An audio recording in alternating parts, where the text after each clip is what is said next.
지금으로부터 90년 전에 일본에서는 어떤 순양함 한 척이 건조되었습니다. 사면장 15.5cm 한 포를 5기 장비해서 다른 나라 동급 순양함들보다 훨씬 우월한 스펙을 가지고 있었죠. 바로 모가미급 경순양함입니다. 영국은 모가미급을 보고 이건 마분지로 만들어진 게 아니라면 불가능한 스펙이라고 대놓고 비꼬았을 정도였습니다. 군축조약의 규정상 1만 톤 이하로 건조돼야 한다는 규정을 어기고 만들었기 때문입니다. 일본은 한 포 구경이 8인치 이하라면 경순양함이라는 군축조약의 허점을 악용해 평소에는 15.5cm 한 포를 장비하고 있다가 전쟁이 터지면 20cm 한 포로 업그레이드할 생각을 가졌습니다. 물론 아는 사람은 다 알겠지만 이 순양함은 제대로 된 활약보다는 팀킬이나 졸전을 치렀고 말년에는 항공순양함이라는 항공모함도 순양함도 아닌 무언가로 전락해버리죠. 결국 모가미급 순양함은 오명을 남긴 채 사라집니다. 90년이 지난 오늘날에 과거와 같은 이름의 군함이 해자대에서 등장했습니다. 정말 충격적인 외모 때문에 보는 사람마다 이딴 게 군함? 이라는 소리가 자동으로 나오는 군함이죠. 오늘 이야기할 네이비설은 해자대의 2선급 전력, 모가미급 호위함입니다.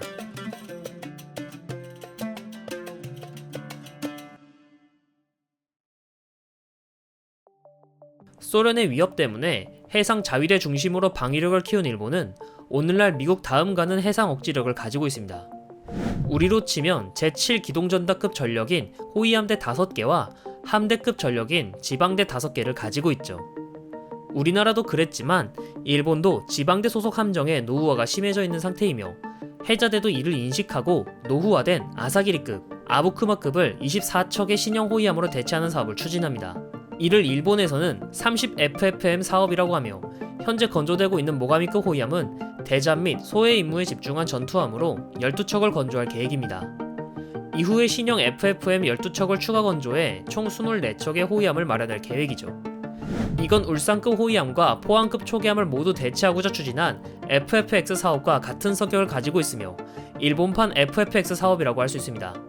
5,000톤 이상 되는 방공 구축함이나 이지스 구축함 같은 1선급 전력이 아닌 2선급 전력이라는 점도 같죠. 그렇다면 우리 해군의 신형 호위함과 해자대의 신형 호위함을 비교하면 어떤 차이가 있는 걸까요? 과연 충남급 호위함과 모가미급 호위함은 어떤 점이 다를까요? 크게 3가지로 나누어 알아보도록 하죠. 충남급과 모가미급은 모두 스텔스성을 중시한 설계를 가지고 있습니다. 그래서 둘 다 얼마나 스텔스성이 높였느냐가 중점입니다. 특히 마스트 형상이 나뭇가지가 뻗어 있는 듯한 형상은 스텔스성에 악영향을 주죠. 그래서 최근 10년 내에 건조된 군함들을 보면 마스트의 형태를 최대한 단순하게 만들어 스텔시한 형상을 가지기 위해 노력합니다. 모가미급의 경우 완전 통합 마스트를 사용했습니다. 이 통합 마스트는 총 6개의 안테나가 통합되어 있으며 단일한 하나의 마스트 덕분에 RCS가 크게 줄었습니다. 이를 해자대에서는 유니콘 마스트라고 부릅니다. 덕분에 스텔시한 선체를 가졌지만 일도가 아닐까라고 생각되는 외형 때문에 낭만 따위는 일도 찾아볼 수 없는 미래 군함이 되었습니다. 물론 충남급도 외형은 도찐개찐으로 못생겼지만요. 반면 충남급은 통합 마스트가 아닌 복합 마스트로 아직까지 마스트 하나에 다양한 안테나가 통합되지는 않았습니다. 전세계 트렌드가 복합 마스트에서 통합 마스트로 넘어가는 이유가 스텔시한 설계 때문인 걸 감안하면 모가미급이 스텔스성에서 보다 우위에 있다고 평가할 수 있습니다. 전투 체계에서도 차이가 나타납니다. 컴퓨터에 윈도우가 설치되어 있지 않으면 값비싼 고철인 것처럼 군함에는 전투 체계가 핵심입니다. 충남급에도 최신의 하나 네이벌 실드 3.0 전투 체계가 적용되어 뒤떨어진 전투 체계는 아니지만 모가미급은 선박용 AR 기술을 적극적으로 반영했으며 360도 초대형 공면 스크린으로 둘러싸서 함선의 모든 정보를 시연해 함장이 한 곳에서 함 전체 상황을 파악할 수 있게 했고 CIC 내부에서 단독 조함이 가능하도록 만들어 생존성을 높이는 한편 항법 및 좌표, 대공, 대잠, 대수상 물체에 대한 피하 식별, 위치 정보 등을 일관적으로 단순한 UI로 실시간 표시하게끔 하여 더 빠른 상황 판단 능력을 제공할 수 있도록 하였죠. 전자전은 어떨까요? 충남급은 SLQ-200K를 사용하며 모가미급은 NLO LQ-32를 사용합니다. 하지만 모가미급은 메인 레이더인 OPI-2 레이더가 A24 레이더라는 장점을 살려 전자전을 수행할 수 있습니다. 전자전에서는 상대가 발신하는 주파수를 파악하고 모방해 빠르고 강한 출력으로 방사하는 게 핵심인데, 소자별로 주파수를 바꿀 수 있는 A사 레이더는 전자전 장비로 사용할 때도 큰 역할을 수행할 수 있습니다. 해자대가 A사 레이더의 소프트웨어를 얼마나 정교하게 만들었는지는 알 수 없지만, 이론상 적 항공기나 미사일을 재밍함과 동시에 추적 및 유도까지 모두 수행할 수도 있습니다. 물론 같은 A사 레이더인 충남급의 다기능 A사 레이더도 이론상 모가미급 정도의 전자전을 수행할 수 있습니다만, A사 레이더를 군사적으로 운영한 역사가 긴 해자대와 근 10년 내에 만들기 시작한 우리와는 노하우에서 격차가 있는 건 사실이니 해자대만큼 소프트웨어가 준비되어 있지 않은 것으로 판단됩니다. 때문에 선체 설계 및 전자전은 모가미급이 우위라고 할 수 있습니다. 모가미급은 OPY-2 레이더를 사용하고 있습니다. 이 레이더는 일본의 방공 구축함인 아사히급 구축함에서 사용한 OPY-1 레이더의 축소판으로 알려져 있습니다. 그래서 OPY-1 레이더보다 탐지 거리는 짧을 것으로 예상되지만, 탐지 레이더와 사격 통제 레이더를 나란히 붙여놓은 OPY-1 레이더와 달리 하나로 통합된 다기능 위상 배열 레이더입니다. 이는 충남급도 같은 수준의 다기능 위상 배열 레이더를 가지고 있어 레이더의 성능 자체는 우열을 가리기는 힘듭니다. 단, 모가미급에 장비된 대공 전투 장비는 사거리 10km의 CLAM 근접 방어 체계를 장비하고 있는 게 전부입니다. 5인치 함포도 대공전에 참여할 수 있지만 현대 대한미사일에게는 최후의 발악 정도일 뿐이죠. 인천급 호위함은 램과 CIWS 한문을 가지고 있으니 인천급과 비교해도 떨어지는 수준의 대공전 체계입니다. 그에 비해 충남함은 사거리 20km의 해궁을 KVLS-16셀의 쿼드팩으로 장비하고 있어 대공 전투 장비로는 앞섭니다. 물론 모가미급도 추후에 개량할 때 마크 41 VLS-16셀을 장비하고 사거리 50km의 ESSM, 사거리 60km 이상의 23식 함대공 미사일을 장비할 거라고 합니다. 그때쯤이면 충남급도 사거리 개량형 해궁, 사거리 100km 이상의 함대공 유도탄 2, CIWS-2를 장비해 현재 세종대왕급 구축함 정도의 방공 능력을 가질 거지만요. 그래서 근미래에도 모가미급에 비해 충남급이 대공전에서 우위라고 평가할 수 있습니다. 다음은 잠수함을 상대하는 대잠전 체계입니다. 해자대나 일부 언론 매체에서는 모가미급을 소개할 때 대잠 및 소해 임무에 집중해 설계했다고 대대적으로 홍보했습니다. FFM의 M이 마인, 기뢰를 의미하는 거라고 하죠. 첫째로 성능이 향상된 예인 소나를 대대적으로 홍보하고 있습니다. 기존의 일본 호위함들이 헐마운트 소나와 예인 소나를 장비하는 것에 비해 모가미급은 심도를 바꿔가며 음파를 쏘아 탐색이 가능한 가변 심도 소나와 기존 운영하던 예인 소나를 합친 OQQ-25 소나 시스템을 보유하여 대잠 능력이 향상되었다라고 홍보하고 있습니다. 둘째로 멀티스태틱 소나 시스템을 가지고 있다고 대대적으로 홍보하고 있습니다. 멀티스태틱이란 능동 소나에서 음원을 발산한 다음 되돌아오는 반향음을 분석하여 잠수함을 탐지하는 기존 방식을 응용한 것으로, 반향음을 자함에서만 듣는 게 아니라 예인 소나나 대잠 헬기 디핑 소나, 주변에 인접한 아군 함정에서도 함께 들어 기존보다 더 빠르고 자세하게 잠수함의 존재 유무와 위치를 파악하는 것을 말합니다. 무선 데이터 링크와 데이터를 공유하는 것을 기본으로 하고 있는 거죠. 대잠전은 편대나 대대 단위에서 수행하는 만큼 멀티스태틱이 가능하냐 불가능하냐의 차이는 상당히 큽니다. 또한 기뢰전을 수행하기 위해 함수 소나에는 기뢰전 소나를 장비했고, 한미의 출입용 도어를 통해 함내로 드론을 출입시킬 수 있습니다.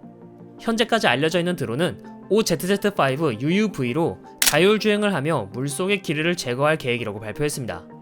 언뜻 보기에는 상당히 진부한 것으로 보입니다만 자세히 뜯어보면 해외 수출을 하려고 마케팅한 거에 가깝습니다. 모가미급의 함수 소나의 경우 기뢰전용 소나로 고주파 음원을 발산하는 소나입니다. 그래서 근처에 있는 기뢰를 탐색하기에는 좋지만 저주파를 발산해 넓은 범위를 수색해야 하는 대잠전의 특성상 잠수함을 찾아내는 용도로는 사실상 사용할 수 없는 소나이지요. 예인 소나는 우리 해군 것보다 성능이 좋긴 하다만 엔진에서 직접 고출력을 받는 함수 소나와 비교하면 출력이 떨어질 수밖에 없습니다. 괜히 전세계 해군 함정이 대잠전에서 함수 소나의 음원을 발산해 반영되는 신호를 예인 소나로 잡아 잠수함을 찾아내는 게 아닙니다. 게다가 예인 소나는 케이블을 늘어뜨려 움직이기에 급선회를 하면 케이블이 망가져 기동이 제한되고, 자칫 너무 빠르게 달리면 항적 포말 때문에 소리를 못 들으며 케이블이 끊어질 수 있어서 운영 제한이 심한 편입니다. 이 단점을 숨기기 위한 용도인지 멀티스태틱 소나 시스템을 가지고 있다 라고 대대적으로 홍보하고 있습니다만, 모가미급 호위함의 대잠 성능이 떨어지니 네트워크 기반 대잠전을 통해 다른 동료함과 함께 운영하면서 단점을 커버한다 라는 의미로 해석됩니다. 그리고 이 멀티스태틱 소나 시스템이라는 게 말만 거창하지 그리 어려운 개념이 아닙니다. 그냥 함수 소나에서 음원을 발산하고 반영되는 신호를 다른 주변의 아군 호위함들이 들으면 삼각함수를 이용해서 잠수함이 있는 위치를 찾아내는 거죠. 그러면 해저대에서 대대적으로 홍보하는 네트워크 기반 대잠전이 충남급은 불가능하냐 라고 하면 그것도 아닙니다. 이미 우리 해군은 전술 네트워크로 KNCCS를 사용 중입니다.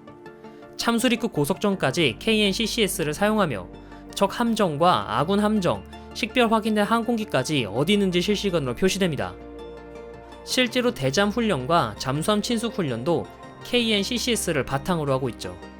2020년에는 해군 전술 네트워크는 성능 개량 사업을 완료했고 현재 탄도탄 표적까지 실시간으로 공유하고 있습니다. 그렇기에 호위함들이 소나로 해역을 훑으면서 잠수함이 있는지 없는지 확인하고 표적이 확인되면 대잠 헬기를 보내 디핑 소나로 최종 확인한 뒤 공격하는 시스템은 이미 우리나라 해군도 구축되어 있습니다. 그렇기에 모가미급은 오히려 단점이 더 두드러집니다.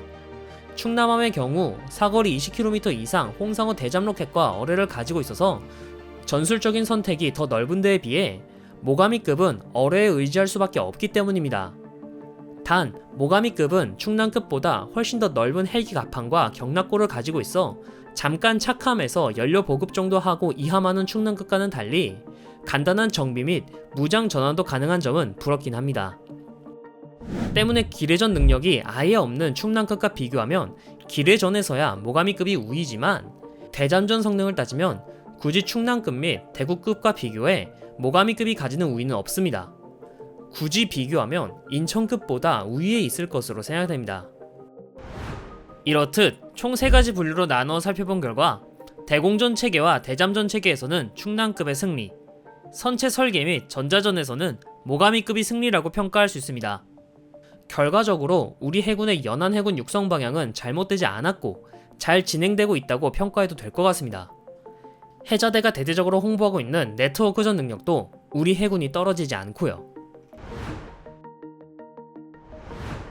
앞선 비교를 보면 실질적으로 모가미급의 패배라고 평가할 수 있습니다. 왜냐면 모가미급이 등장했을 때 해저대는 소해 임무도 가능하고 대잠 임무도 뛰어난 미래 네트워크전을 수행할 수 있는 전투함이다 라며 대대적으로 홍보했기 때문이죠. 즉, 가장 자신이 있는 부분이 바로 대잠 및 소해라는 소리입니다. 하지만 소해함이라는 함종이 괜히 따로 있는 게 아닙니다. 막상 까보면 전투함의 소해 임무를 추가하다 보니 둘 다 애매한 군함이 등장한 겁니다.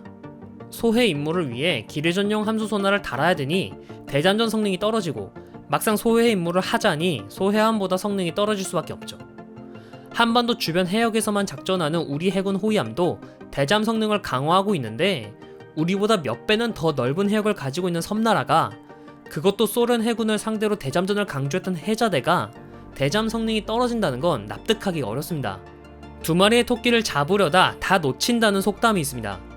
이는 어떤 거 하나 제대로 하지 않고 양쪽 다 애매해서 결국 이도저도 아니게 되면 오히려 안 하는 일만 못한다는 소리이지요. 2차 세계대전에서 항공전함, 항공순양함이라는 존재가 결국 어떤 평가를 받았는지 우리는 익히 알고 있습니다.